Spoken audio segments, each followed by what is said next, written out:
Bismillahirrahmanirrahim. Assalamualaikum warahmatullahi wabarakatuh.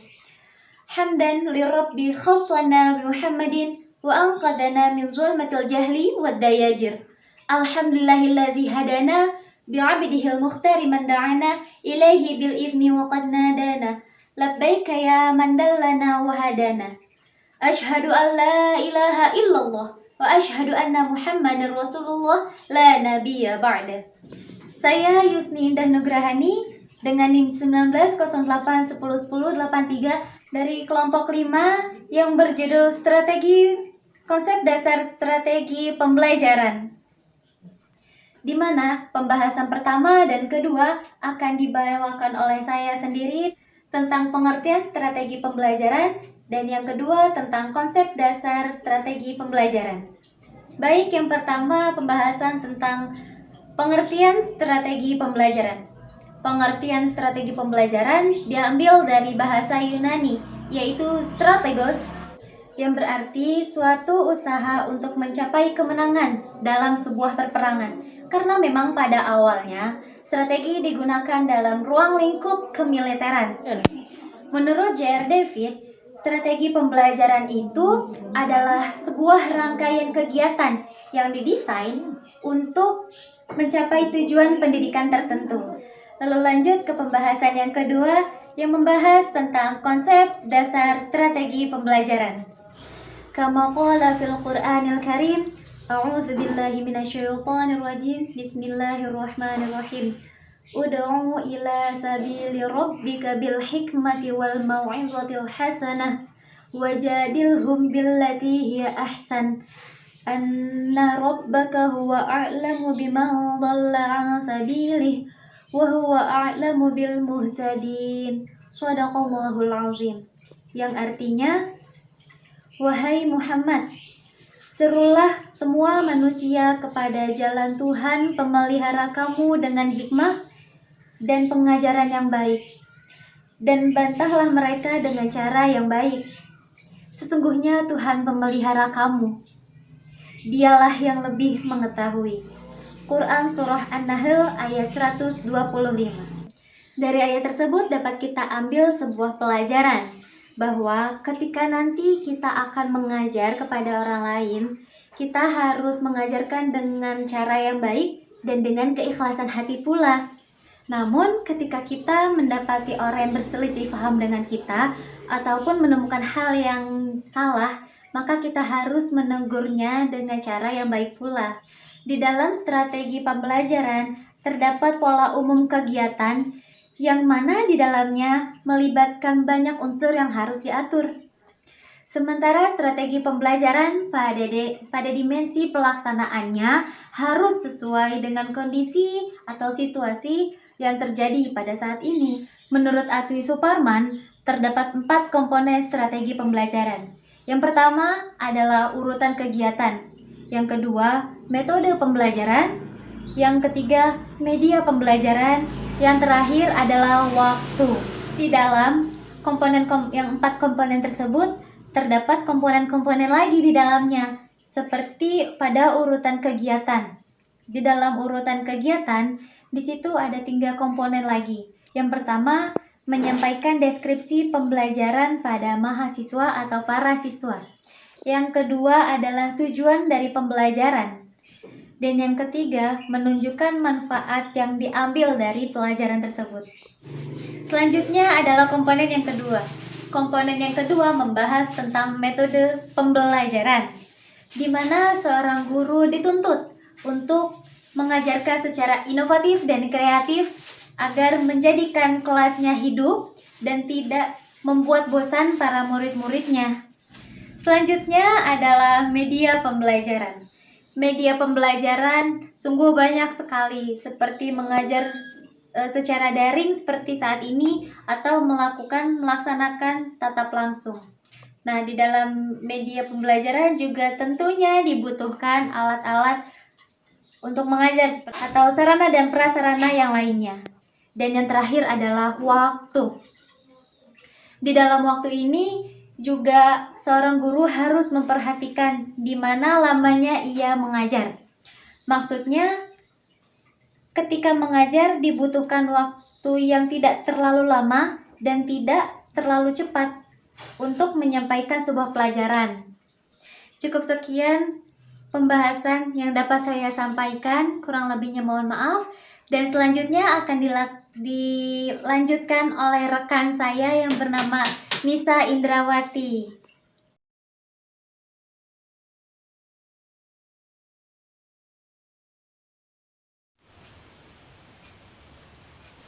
Bismillahirrahmanirrahim. Assalamualaikum warahmatullahi wabarakatuh.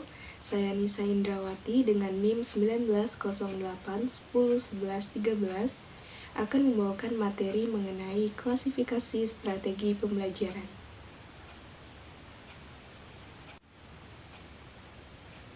Strategi pembelajaran dapat diklasifikasikan menjadi 3. Yang pertama ada strategi pengorganisasian, yang merupakan suatu cara untuk menata isi suatu bidang materi. Nah, kegiatan ini juga berhubungan dengan tindakan dalam pemilihan isi atau materi, penataan isi, pembuatan diagram, format, dan sebagainya. Yang kedua, ada strategi penyampaian, yang merupakan cara untuk menyampaikan pembelajaran pada peserta didik dan juga untuk menerima serta merespon masukan dari peserta didik. Yang ketiga, terdapat strategi pengelolaan, yang merupakan cara untuk menata interaksi antara peserta didik dengan variabel strategi pembelajaran lainnya. Nah, strategi pengelolaan ini berhubungan dengan penataan strategi pengorganisasian dan juga strategi penyampaian yang digunakan selama pembelajaran berlangsung. Kemudian, strategi pengelolaan ini berhubungan dengan penjadwalan, pembuatan catatan kemajuan belajar, dan juga motivasi. Nah, kemudian ada beberapa strategi pembelajaran yang biasa digunakan di dalam kelas. Yang pertama ada strategi pembelajaran langsung. Nah, ini sering banget digunakan oleh para guru dalam kegiatan mengajarnya dikarenakan efektif untuk menemukan informasi dan juga mengembangkan keterampilan tahap demi tahap. Kemudian memiliki kelebihan mudah untuk direncanakan dan juga digunakan.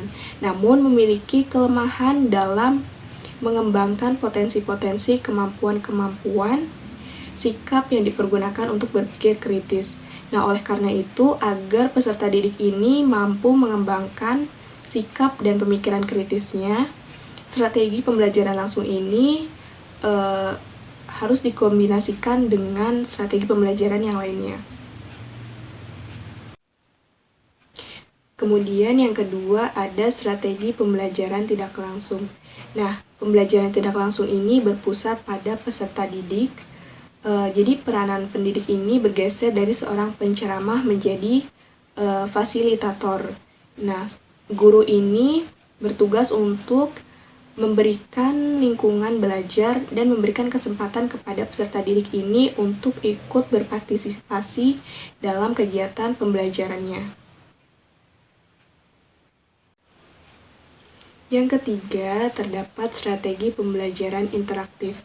Nah, strategi pembelajaran interaktif ini lebih mengarah kepada diskusi, sharing, dan berbagi di antara peserta didik.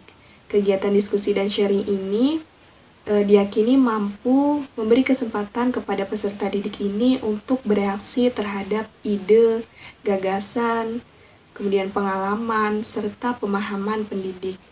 Nah, kegiatan ini juga untuk membantu membangun cara alternatif berpikir dan juga merasakan. Lalu yang keempat terdapat strategi pembelajaran melalui pengalaman. Nah, strategi pembelajaran melalui pengalaman ini adalah strategi pembelajaran induktif yang mana kegiatannya ini lebih mengarah kepada pengalaman peserta didik itu sendiri dan juga berorientasi kepada suatu aksi atau perbuatan. Dan yang terakhir, yang kelima, terdapat strategi pembelajaran mandiri. Nah, strategi pembelajaran mandiri ini bertujuan untuk mengembangkan inisiatif perseorangan, kemandirian, dan juga peningkatan diri. Nah, belajar mandiri ini bisa dilakukan dengan teman atau menjadi bagian dari kelompok kecil. Tentunya hal ini bagus untuk mengembangkan potensi yang ada dalam diri peserta didik ini dan juga masing-masing individu lainnya. Sekian penjelasan materi dari saya, kurang lebihnya mohon dimaafkan. Terima kasih. Wassalamualaikum warahmatullahi wabarakatuh.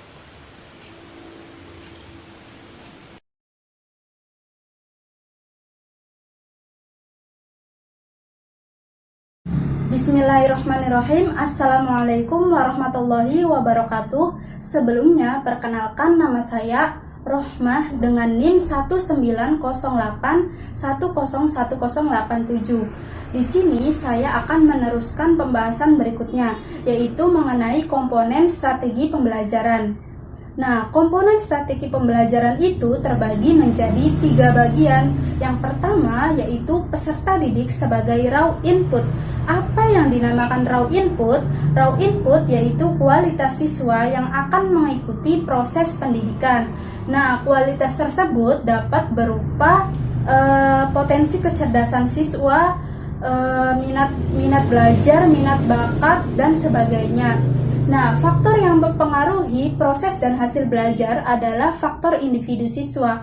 Bisa berupa kondisi fisiologis maupun psikologis anak. Nah, yang kedua yaitu entering behavior peserta didik. Apa sih yang dinamakan entering behavior peserta didik? Nah, entering behavior yaitu adalah gambaran tentang kesiapan siswa.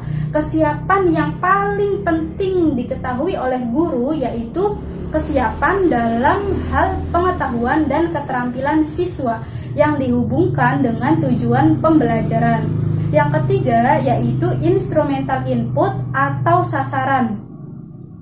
Instrumental input adalah masukan yang kehadirannya dan pemanfaatannya diatur untuk mencapai hasil pembelajaran yang diharapkan. Instrumental input dapat berupa sumber daya manusia, kurikulum, media pengajaran, dana, dan lain-lain.